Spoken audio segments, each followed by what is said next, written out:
What we're looking at right here is funerary scenery. In this particular scenery, you have the su plant. It forms the word su.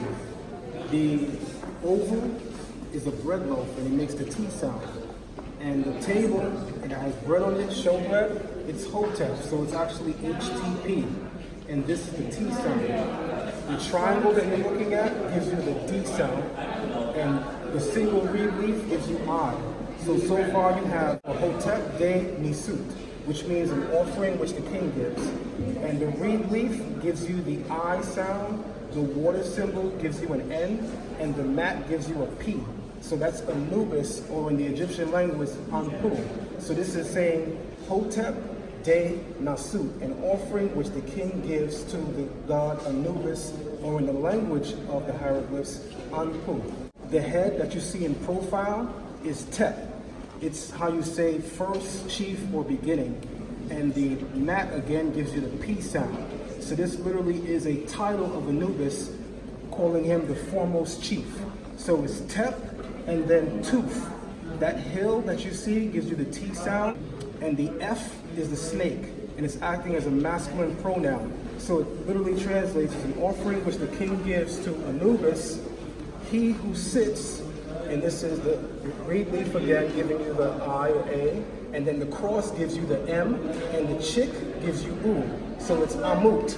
He who sits upon his hill, that's Tep Tooth, upon his hill, Amut, embalmed in the chamber of mummification. These are all titles of Anubis. Anubis is he who sits upon his hill, or Tep Tooth, and it says Amut, which literally means the dweller in the chamber of embalmment.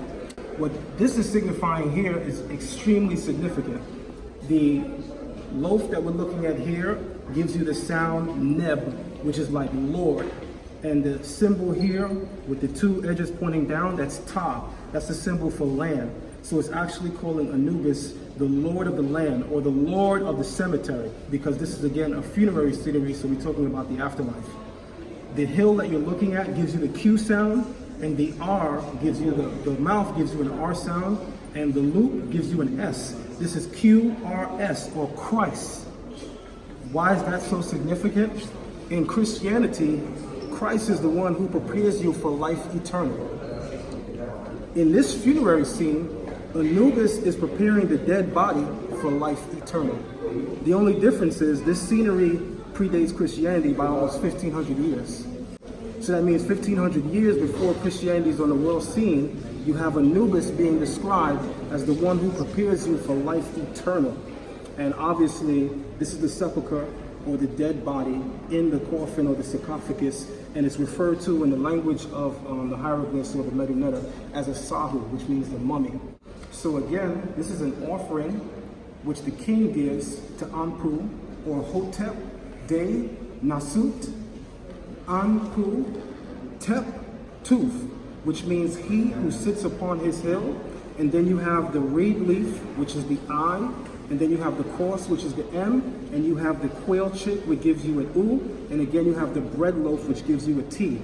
So that's Amut, he who sits upon his hill, and then the word Amut, which means the dweller in the chamber of embalmment, because again, this is a funerary scene. And lastly, we see the hill, which gives you Q, and we see the mouth, which gives you R, and we see the loop, which gives you S. That's QRS, or Christ. In the Egyptian native language called 𝈈𝑓𝑡𝑒, but it was called by the Greeks hieroglyphics, the term Christ literally means the one who prepares you for life eternal, or the afterlife. So that later on in Christianity, the term Christ was applied to Jesus, because he is also the one that prepares you for life eternal, or the afterlife.